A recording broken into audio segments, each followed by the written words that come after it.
Assalomu alaykum hammaga. Hammanglarni bu yerda ko'rib turganimdan juda ham xursandman.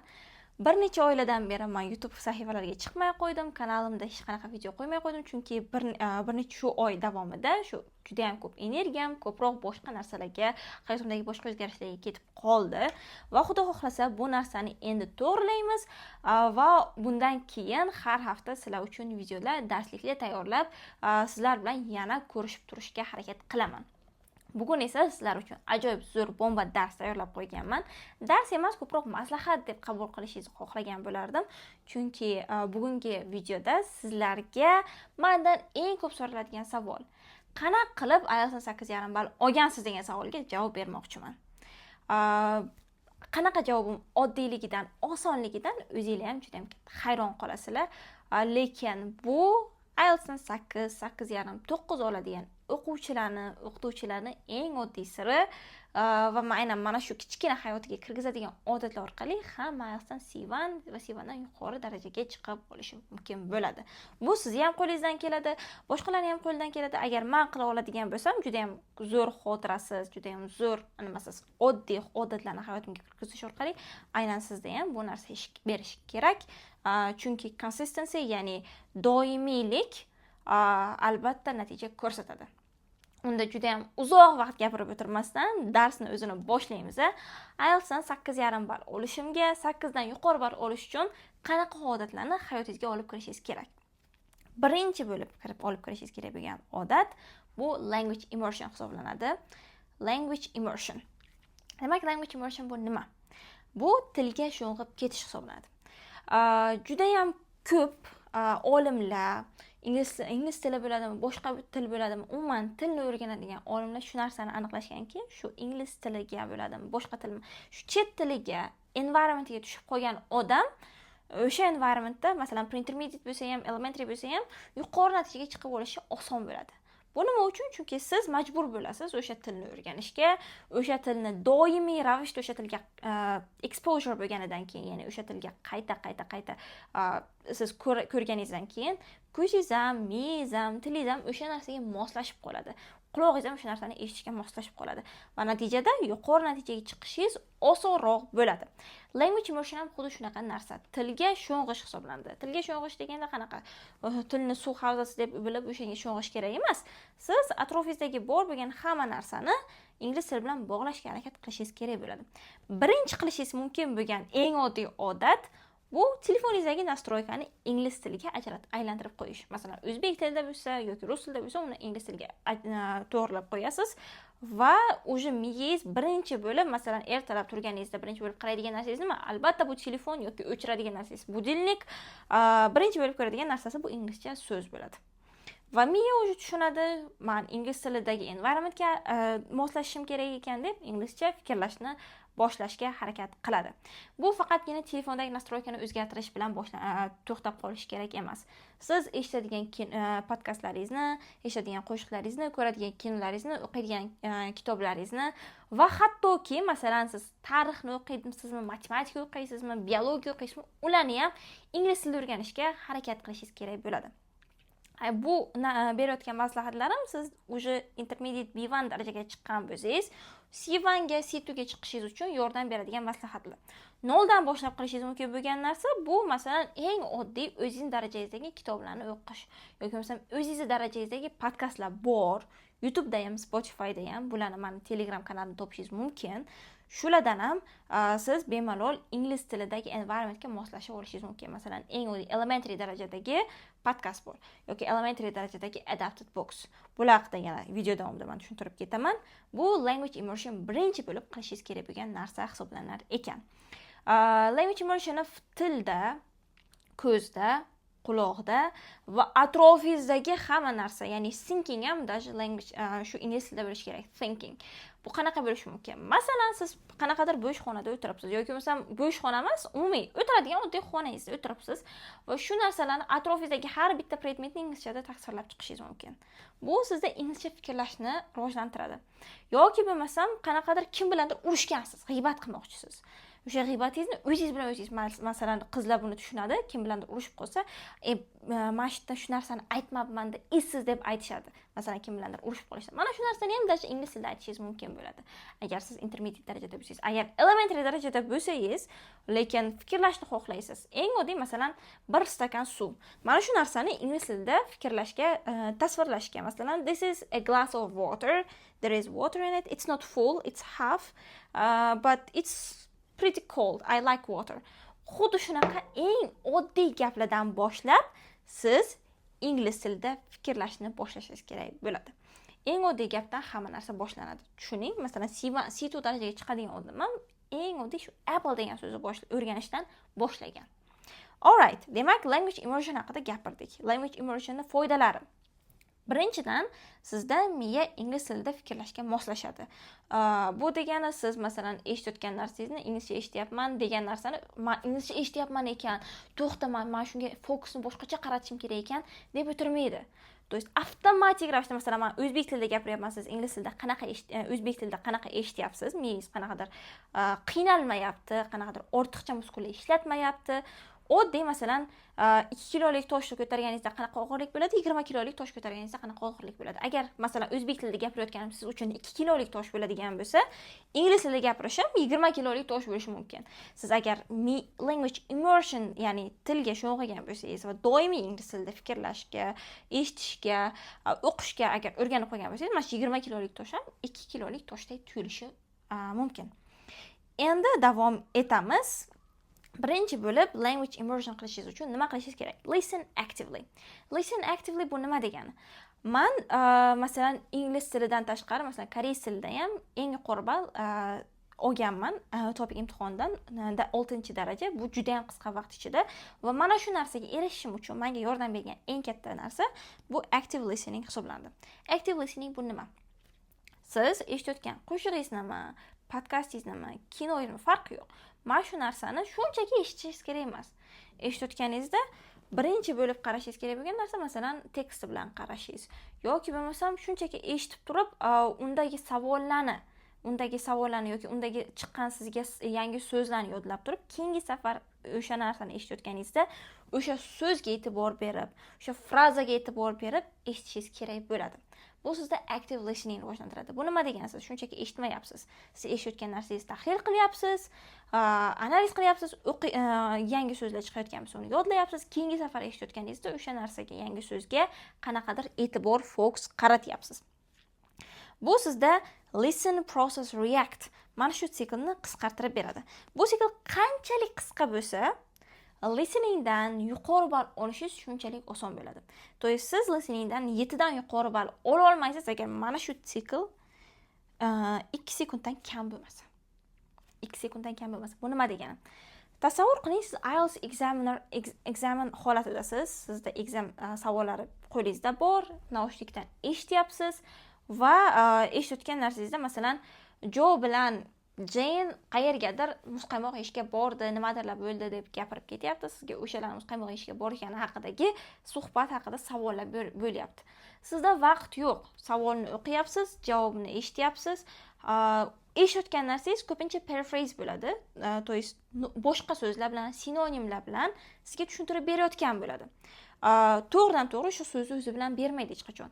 Va shu narsani siz bittada hozir mana shu yerda shu gapni aytdi, bu yerda bunaqa yozilgan, paraphrasingni aytdi. Bu degani mana bu paraphrasingni masalan bittada tushunib olib, A to'g'ri kelmaydi, B to'g'ri kelmaydi, aynan C javob bo'ladi degan holat, ya'ni process.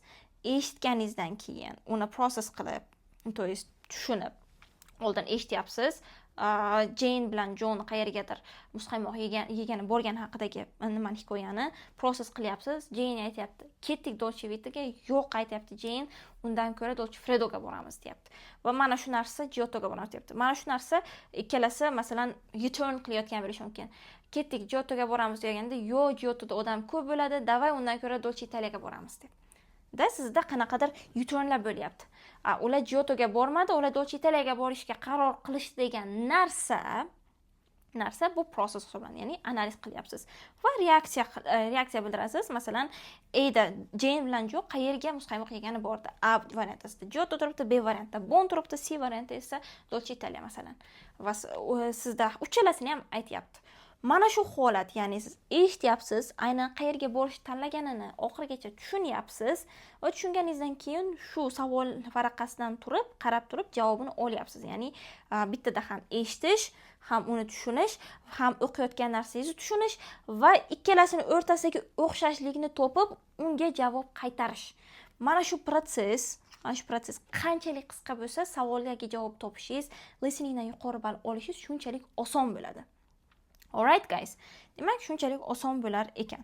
Masalan, siz o'zingizdan kutmasligingiz kerak. Masalan, 7 dan yuqori ballni agarda shu prosesga sizga 1 soat, 1,5 soatdan ko'proq vaqt ketadigan, 1 sekund, 1,5 sekunddan ko'proq vaqt ketadigan bo'lsa. Masalan, oddiy nimada ko'pchilik o'quvchilar eshitayotgan narsasini tushunadi, savolga qaraydi, o'rtada javob olishga ulgurmay qoladi. Mana shu xato tufayli ham masalan 9 emas 8,5 ball oladiganlar bor. Mana shu xato tufayli 8,5 emas 7,5 ball olib qo'yadiganlar bor. Shu prosesni pastga tushirish uchun sizga qisqartirish uchun, vaqtni qisqartirish uchun listen actively juda ham muhim hisoblanadi. Qanaqa bo'ladi? Men sizga bitta mashq beraman. Bu orqali men o'zim koreys tilini ham o'rganganman, ingliz tilini ham o'rganishimga bu anchagina yordam bergan. Qo'shiq eshityapmiz-da. Qo'shiqda bizda qanaqadir lirikslar bor. Eshitayotgan qo'shiqingiz aytaylik, inglizchada qaysidir qo'shiq, Taylor Swiftning qaysidir qo'shiqni eshityapsiz, uni lirikslari juda ham uzun bo'ladi. Uzun liriks sekin ketyapti. Elementary, pre-intermediate darajada bo'lsangiz, bemalol eshitib, uni orqasidan qaytara olishingiz kerak. Chunki artistning stilistikasiga salgina sizni darajangizdan moslashgan bo'lish kerak. Masalan, elementary darajada turib, Eminemni eshitish sizga to'g'ri kelmaydi. Masalan, elementary darajada bo'lib, siz bolalarning qo'shiqlarini eshitishingiz mumkin. Bolalar uchun chiqarilgan kids haqidagi qo'shiqlarni. Masalan, pre-intermediate darajada o'sha boshqacha artistlarni eshitishingizga to'g'ri keladi. Intermediate darajada boshqacha. O'sha upper intermediate, advanced nimalarga umuman farqi yo'q. Masalan, Weekend bo'ladimi, Eminem bo'ladimi, Kanye West bilan farqi yo'q. Bemalol ularni eshitib, tushunib, ular bilan birgalikda aytib keta oladi. Demak, siz intermediate darajasiz va umuman unchalik ham qiyin emas. Taylor Swiftning oddiy qo'shiqini eshityapsiz. Bittada shunchaki qo'shiqni eshitib turib, savol, ha shunaqa qo'shiq ekan, yaxshi deb o'p qo'yish, bu passive listening bo'ladi. Yaxshi qo'shiq ekan deb o'p qo'yish. Siz nima qilishingiz kerak? Active listening qilishingiz uchun eshityapsiz. Birinchi qadam eshitish. Eshityapsiz. Eshitganingizdan keyin umumiy ma'nosini tushunib olishga harakat qiling. Birinchisi. Ikkinchi qadam sizda eshitganingizdan keyin lyrics bilan eshitish. Lyrics plus song. Demak, lyrics bilan qo'shiqni birgalikda qo'shib eshitasiz. Lyricsga qaraysiz, eshitayotganingizda qanaqadir so'zlarni qanaqa talaffuz qilayotganiga e'tibor berasiz. Yangi so'zlar chiqadi bu yoqda. Uchinchi qadam new words, yangi so'zlar. Har doim yangi so'z yodlashga harakat qiling. Qayerdan chiqsa ham yangi so'z yodlang. Chunki masalan, qo'shiqdan chiqadigan yangi so'z keyinchalik sizda speakingga foyda berib qolishi mumkin. Kinodan chiqadigan yangi so'z keyinchalik readingga tushib qolishi mumkin yoki writingda shu narsani tasvirlab berishingizga to'g'ri kelishi mumkin. Yangi so'zni doim yodlab boring va 4-qadam o'sha eshitayotgan narsangiz yangi so'zi bo'ladimi? Umuman eshitayotgan narsangiz bir xil o'sha qo'shiq bilan bir xil qilib aytishga harakat qiling. Masalan, lip syncing qilsangiz yoki lip syncing. Okay? Lip syncing. Oldin nimada lip syncing qilib, keyinroq esa nimada shunchaki nimasi bilan liriksni o'zini o'qib aytib berishingiz mumkin bo'ladi. Bu faqat qo'shiqlar bilan emas, kinolar bilan qilishingiz mumkin, podkastlar bilan qilishingiz mumkin. Masalan, 5 minutlik podkastni eshitib turib, yangi so'zlarni yodlab, keyin o'sha skriptidan o'sha podkastni o'qib turib, o'sha bilan bir xil aytishga harakat qilib, bu imitation yoki shadowing bilmadim-u, lekin umuman olganda sizda listeningni rivojlantirish uchun zo'r texnika hisoblanadi. Siz bittada ham eshitayotgan narsangizni tushunib, ham o'sha narsani gapirib beryapsiz. Bu sizda hamma narsani qisqartiradi. Ya'ni eshitib, tahlil qilib, unga nisbatan reaksiya berish. Mana shu siklni qisqartirib beradi va buni listeningga juda ham ko'p foydasi bor. Speakingga ham albatta buni foydasi juda ham katta, chunki siz bittada o'sha ham speaking ham listeningni rivojlantiryapsiz. Speakingni rivojlantirayotganingiz qanaqa bo'ladi? Talaffuzingiz xuddi o'sha odamga qarab, o'sha odamga imitatsiya qilib talaffuzingizni bittada nativlarga o'xshatib chiqarishingiz mumkin bo'lar ekan. Alright. Demak, bu sizda listening, processing, reacting mana shu siklni qisqartirib beradi va shu sikl qanchalik qisqa bo'lsa, IELTS balingiz shunchalik yuqori bo'ladi. Qanchalik eshitgan narsangizni bittada tahlil qilib, unga nisbatan reaksiya berishingiz qisqa bo'lsa, IELTS balingiz shunchalik yuqori bo'ladi. Ya'ni 9 oladigan IELTS nimasi bittada eshitib, o'sha narsani proses qilib react qilishi avtomatik bo'ladi. To есть bittada suv olib ichadiganda avtomatik bo'ladigan holat hisoblanar ekan. Ya'ni aktivni miyani ishlatadigan holat emas. Masalan, suv ichishingiz uchun miya ishlatmaysiz, shunchaki olasiz, ichasiz. Qanaqa odatga aylanib qolgan. Bu ham xuddi shunaqa odatga aylanib qolishi kerak bo'lar ekan, siz yuqori ball olishni xohlasangiz. Keyingisi esa learning through movies. Learning through movies, men nima uchun sizga through movies deyapman? So'z yodlash uchun ham, speakingni rivojlantirish uchun ham, English environmentga tushishingiz uchun ham eng zo'r narsa bu kinolar ko'rish hisoblanadi.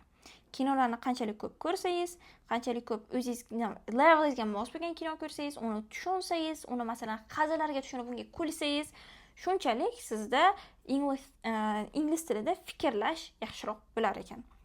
Learning through movies bu nimadan boshlanishi kerak? Siz elementaryda bo'lsangiz yoki beginnersiz, Friends kinosini ko'rishingiz kerak emas. Yoki bo'lmasam qiyin qanaqadir kinolarni ko'rishingiz kerak emas.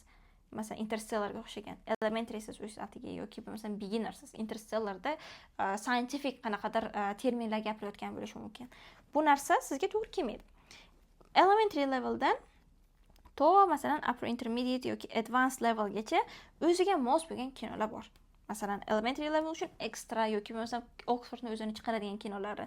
Pre-intermediate level uchun masalan Young Sheldon to'g'ri kelishi mumkin. Intermediate level uchun to'g'ri kelishi mumkin va Friends masalan kinolari to'g'ri kelishi mumkin. Upper intermediate ga boshqa kinolar, masalan advanced ga Interstellar to'g'ri kelishi mumkin bo'lar ekan. Demak, movie ko'rayotgan kinoingiz o'zingizning darajangizga birinchidan to'g'ri kelishi kerak. Ikkinchidan, shunchaki kinoni o'zini ko'rib to'xtab qolish kerak emas. Subtitrni birinchi bo'lib yoqib qo'yib, subtitr bilan birgalikda ko'rishga harakat qiling, ma'nosini tushunib oling. Ikkinchi ko'rayotganingizda subtitrni o'chirib qo'yib, shunchaki eshitayotganingizdan ma'nosini tushunishga harakat qiling. Uchinchi ko'rayotganingizda o'sha bilan birgalikda aktivni birgalikda aytishga harakat qiling. Masalan, o'sha odamga o'xshatib aytishga yoki bo'lmasa o'sha odam bilan bir xil o'qishga yoki aytishga harakat qiling. Bu sizda ham speakingni rivojlantiradi, ham listeningni rivojlantiradi. Va bu orada agar siz yangi so'zlarni ham yodlab oladigan bo'lsangiz, keyinchalik yangi so'zlar yodlashingiz ham avtomatik ravishga aylanib qoladi. To есть masalan bitta 20 minutlik seriyada, masalan Young Sheldon yoki qaysidir kinoni 20 minutlik seriyasida sizda 5 ta yangi so'z chiqdi. Mana shu 5 ta yangi so'zni birinchi ko'rganingizda olib yozib oldingiz, yodladingiz, keyingi safar ko'rganingizda o'sha joyida kontekstda ishlatilishini ko'rasiz. Uchinchi marta ko'rganingizda o'sha kontekstda o'zingiz ishlatib ko'rasiz. O'sha sizda so'z o'zingizniki bo'ladi, ya'ni passive vocabularydan aktivga ajralib chiqadi. Bu masalan 50 ta shunchaki Apple olma bu kitob deb yodlagan 50 ta so'zingizdan ko'ra anchagina yaxshi mana shu o'rgangan 5 ta so'zingiz. Nima uchun? Chunki buni siz ham eshitdingiz, ham tarjimasini ko'rdingiz, ham o'zingiz ishlatib ko'rdingiz va keyinchalik buni bemalol siz speakingda yoki writingda ishlatishingiz oson bo'ladi. Ya'ni passive vocabularydan bu aktivga ajralib chiqdi degani. Keyingi qadam esa reading extensively. Reading extensively bu degani yana ustoz yana kitob o'qigan deyapsizmi deb aytishingiz mumkin. Unaqa qilmang.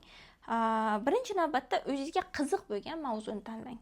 Masalan, kimgadir biologiya qiziq, kimgadir tarix qiziq, kimgadir matematika qiziq. Hamma ingliz tiliga qiziqishga majbur emas. Kimgadir umuman fan qiziq emas, kimdir fiction o'qishni yaxshi ko'radi. Badiiy asarlar o'qishni yaxshi ko'radi. Lekin siz elementary leveldasiz. Badiiy asar masalan Romeo va Julietani o'qib tushuna olmaysiz hayotda. Elementary leveldasiz chunki. Yoki bo'lmasam elementary levelda turib American Science haqidagi qaysidir maqolani o'qib tushunmasligingiz mumkin. O'zingizning darajangizdagi adapted books degan nima bor? Narsa bor. Adapted degani adaptirovat qilingan. Adapted books. Masalan, siz A1 yoki A2 leveldasiz. Va shu levelda qanaqadir kitob o'qimoqchisiz, aytaylik, Romeo va Julietani o'qimoqchisiz, A1 leveldasiz.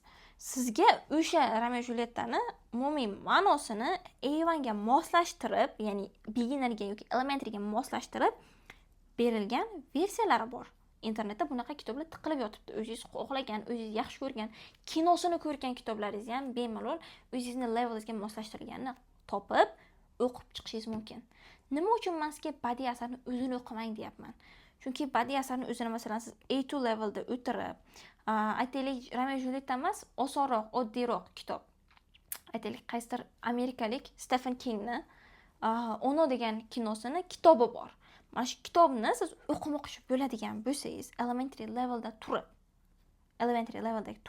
shu kitobni o'qiydigan bo'lsangiz, tushunmaysiz umuman hech narsaga. Birinchidan sizda demotivation bo'ladi, ya'ni wow, men ingliz tilini umuman bilmas ekanman, bu yerda qanaqa so'z gapiryapti, umuman tushunmayapman deysiz, ya'ni ingliz tilidan ko'nglingiz qoladi. Ikkinchidan, shuncha agar ko'nglingiz qolmaydigan bo'lsa ham, masalan, bir kunda bitta betni zo'rg'a tarjima qilib o'qib, o'shani ham xato tarjima qilib o'qib chiqishingizga to'g'ri keladi. Masalan, meni o'zim endi masalan IELTSga tayyorlanayotgan paytimda George Orwellni 1984 degan kitobini, 1984 kitobini o'qib tarjima qilishga harakat qilib ko'rganman va xato tarjima qilganman. Juda ham xato tarjima qilganman. Shu darajada xato tarjima qilganmanki, keyin o'zim o'sha darajaga chiqqanimdan keyin o'qishni boshlaganimda shunchalik xato tarjima qilish mumkin ekanmi deb hayron qolganman. To есть siz elementary yoki pre-intermediate yoki intermediate darajada turib eng zo'r badiiy asarni o'zini olib o'qishingiz xato. Birinchidan xato tarjima qilasiz, ikkinchidan demotivation bo'lasiz. Ya'ni o'sha o'qishga bo'lgan ko'nglingiz so'nadi, ilhom yo'qoladi. O'zingiz levelingizda o'qiydigan bo'lsangiz, da normalniy o'zimni levelda o'qiyapman, sekin-sekin uni oshirib borib, masalan, o'sha nimaga yetib borishingiz mumkin. Birdaniga masalan 200 kilolik tosh ko'tarib qo'yib, belingizni sindirgandek zalda gap bu. Elementary levelda turib, masalan, George Orwellni o'qish. 200 kilolik tosh bittada ko'tarasiz, belingiz sinadi, shu bilan qaytib tosh ko'tara olmaysiz. Xuddi shu narsa, prosta agar siz buni ingliz tiliga o'girib oladigan bo'lsangiz. Demak, extensively ko'proq o'qishingiz kerak va o'zingizga levelingizga mos kitobni o'qishingiz kerak. Agar e'tibor bersangiz, darsni boshidan beri levelingizga mos deyapman. Chunki hamma narsa o'zingizning levelingizdan boshlanishi kerak. Masalan, eng yuqori leveldan boshlab turib, o'shanga harakat qiladigan bo'lsangiz, cho'zila olmaysiz, tortila olmaysiz, unaqa chiranish kerak emas. O'zingiz levelingizda boshlab, sekin-sekin oshirib olish kerak nagruzkani. Alright? Demak, Adapted Books bu kitoblar juda ham tiqilib yotibdi internetda. Agarda topa olmasangiz, meni Telegram kanalimga o'tib, u yoqdan ham qidirishingiz mumkin, chunki u yoqda ham bir dunyo kitoblarni adaptirovanniy versiyalarini tashlaganman. U yoqda kirib, bemalol siz masalan pre-intermediate bo'lsangiz, o'sha kitobni pre-intermediate versiyasini o'qiysiz. Masalan, intermediate bo'lsangiz, qaysidir kitobni intermediate darajaga moslashtirilgan, ya'ni o'sha kitobni o'qib chiqib, qaysidir redaktor o'sha intermediate levelga moslashtirib bergan versiyalarni o'qib olishingiz mumkin bo'ladi. Bu o'sha kitobni o'zini o'qib turib tushunmasdan xato tarjima qilganingizdan ko'ra anchagina foydaliroq, vaqtingizni ham tejaydi. Alright. Va oxirgi bonus sizlarga beradigan odatim bu ChatGPT. ChatGPT meni vaqtimda bo'lmagan. Agar o'sha vaqt menda ChatGPT bo'lganida, men o'qituvchiga ham bormasdim yoki bo'lmasam umuman qiynalib bir necha yillab tayyorlanib olmasdim o'sha IELTSdan 8,5 balimni. ChatGPT sizga qanaqa foyda berishi mumkin? Shunchaki menga ingliz tilini o'rgat desangiz, ChatGPT bor yo'qol deyishi mumkin. Lekin siz masalan elementary leveldaman, sizda elementary level siz hozirda va menga o'shandan pre-intermediate levelga chiqishim uchun qanaqa speaking topiclarni bilishim kerak? Speaking topiclarni ber deb so'raysiz. Speaking topics ber. So'rayapsiz. U sizga 10 ta 15 ta qanaqadir speaking topiclar beradi va o'shandan bittasini olasiz. Aytaylik traveling. Traveling degan topicda siz o'rganmoqchisiz. Bir kuni o'sha bitta mavzuni oling. Traveling degan mavzuni olyapsiz. ChatGPT bilan uni mashq qilasiz. Menga shu traveling mavzusida 30 ta yangi so'z bergan, shu elementarydan pre-intermediate ga o'tishimga yordam beradigan savol yozasiz. Menga traveling mavzusida elementarydan pre-intermediate ga o'tishim uchun 30 ta yangi so'z bergan. Shunchaki yangi so'z bermagan, uni qanaqadir hikoyani ichida ishlatib bergan, kontekstda ishlatilgan bo'lsin va kontekstda ishlatilgandan keyin o'sha so'zlarning tarjimasi, pronunciation bilan ajratib bergan. Oxirida keyin o'sha tekstga bog'liq bo'lgan mashqlar bergan. So'zlarni men birinchidan ishlatishni bilay, o'rganib olay va undan keyin reading comprehension, ya'ni o'qigan narsamni, tushunganimni ham check qilib olay va oxirida speaking prompt ber deb ham so'rashingiz mumkin bo'ladi. Ya'ni bu speaking prompt sizga keyinchalik o'sha tekstni o'qib chiqib, qayta o'zingiz gapirib berishingizga yoki ChatGPT bilan gaplashib, undan feedback olishingizga yordam beradi. Qanaqa bo'ladi? Masalan, traveling mavzusida olyapsiz.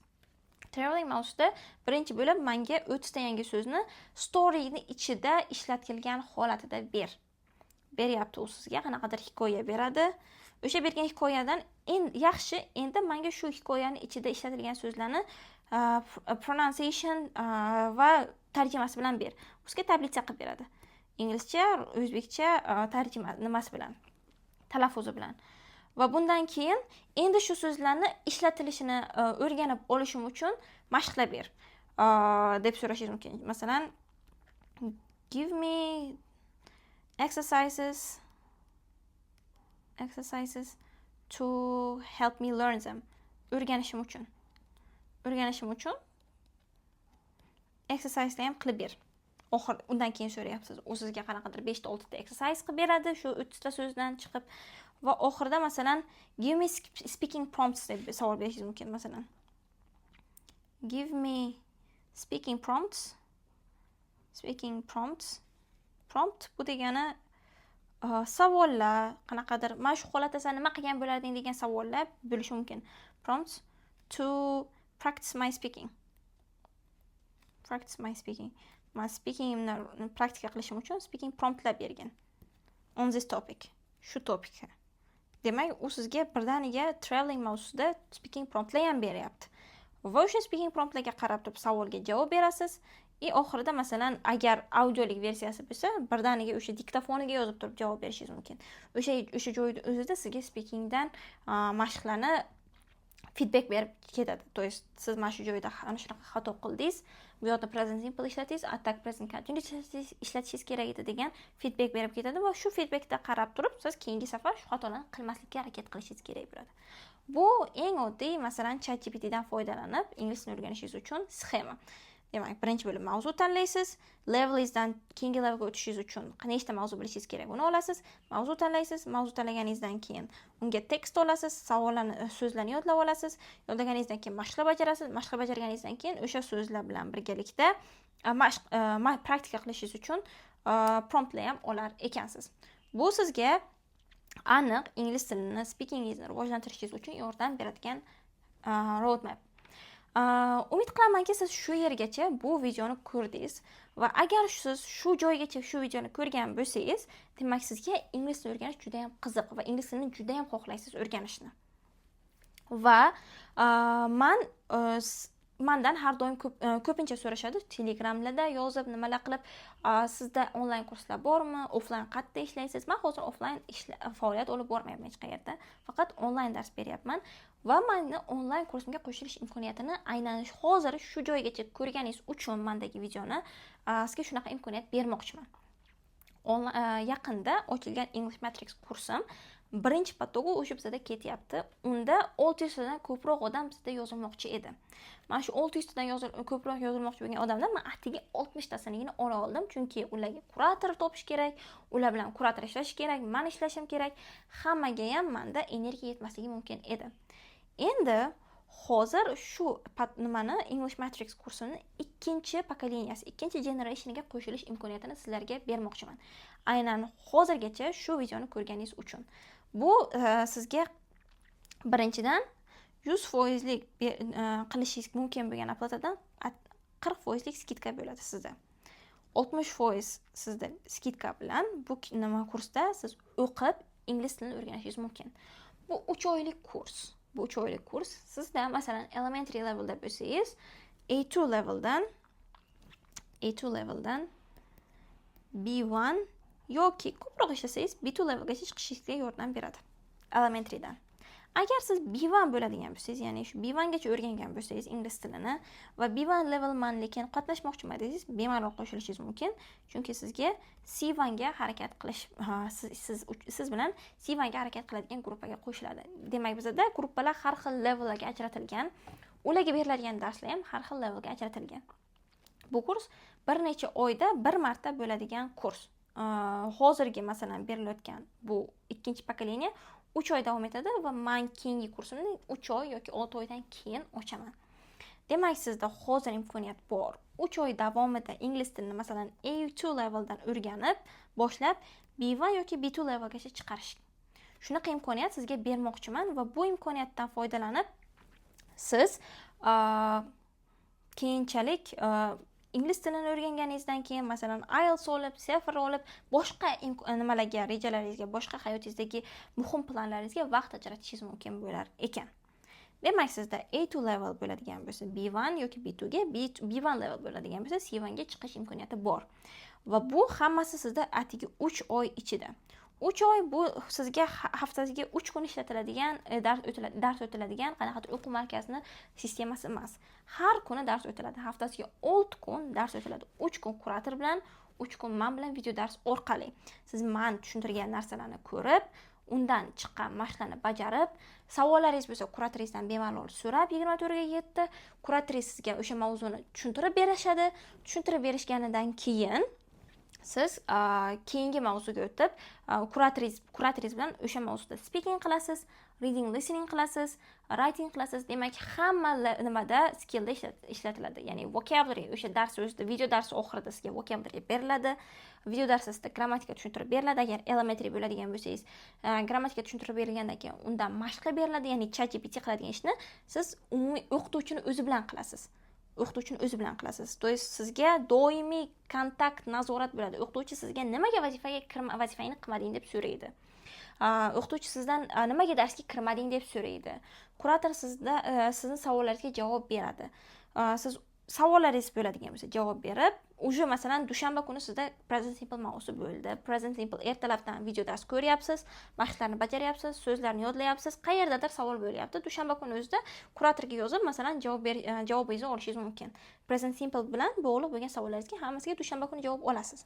Seshanba kuni esa kechqurun kurator bilan speaking bo'ladi. Yoki masalan listening bo'ladi, yoki reading, yoki writing. Demak, bitta skillni olib yoki ikkita skillni olib, o'shani mashq qilasiz. To есть sizda faqat grammatika bo'ladi degani emas. Siz faqat grammatikani o'rganib bu darajaga chiqa olmaysiz. Men hozir aytganimdek, hamma tomonlama language immersion bo'lishi kerak. Mana shu language immersion muhitini sizga mana shu kursi ichida men yaratib bera olaman. Sizga grammatika tushuntirib berilyapti, reading qilyapsiz, speaking qilyapsiz, writing qilyapsiz, listening qilyapsiz, yangi so'zlar yodlayapsiz va bunaqa shug'ullanganingizdan keyin 3 oyning ichida masalan A2 dan B1 ga yoki B2 ga chiqmaslikning ilojisi yo'q. Chunki bu masalan 9 oylik, 6 oylik boshqa kurslarda beriladigan nimani materialni 3 oyning ichida hazm qilishingizga to'g'ri keladi. Ko'proq mehnat qilasiz albatta, lekin mehnatga yarasha 3 oyning ichida yuqori natija olib, o'zingiz xohlagan natijani olib, keyingi boshqa rejalaringizga, boshqa planlaringizga o'tib ketishingiz mumkin. Bu kursni masalan yaqinda men bitta o'quvchim shunaqa nimada o'qib 7 ball oldi IELTSdan. Значит, bu narsa ishlayapti. Sizda ham xuddi shunaqa natijalar ko'rish xohlasangiz, pastda opisaniyada menejerning akkauntini beraman. Shu videoni ko'rib kirganingiz uchun sizga menejer 100% nimadan 40% skidka qilib 60% to'lab bemalol kurs qo'yga kiritasiz. 40% skidka bilan agar shu videoni ko'rganingizdan keyin hozir agar kiradigan bo'lsangiz, qo'shimchasiga, bonusiga sizga Speaking Next Level degan kursim bor. Speaking Next Level bu kurs speakingga moslashtirilgan, speakingga qaratilgan kurs. Next Level. Bu kurs speakingga moslashtirilgan, speakingga qaratilgan kurs 2 hafta davomida sizga doimiy speakingga mashqlar berilgan, video darslar qilingan, promptlar yozilgan.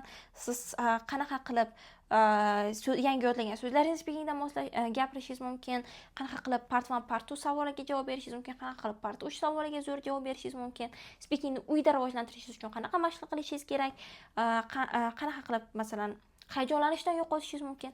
Hammasi bo'yicha masalan speakingda kimda qanaqa muammo bo'ladigan bo'lsa, hammasiga savollarga javob bor shu kursda ichida.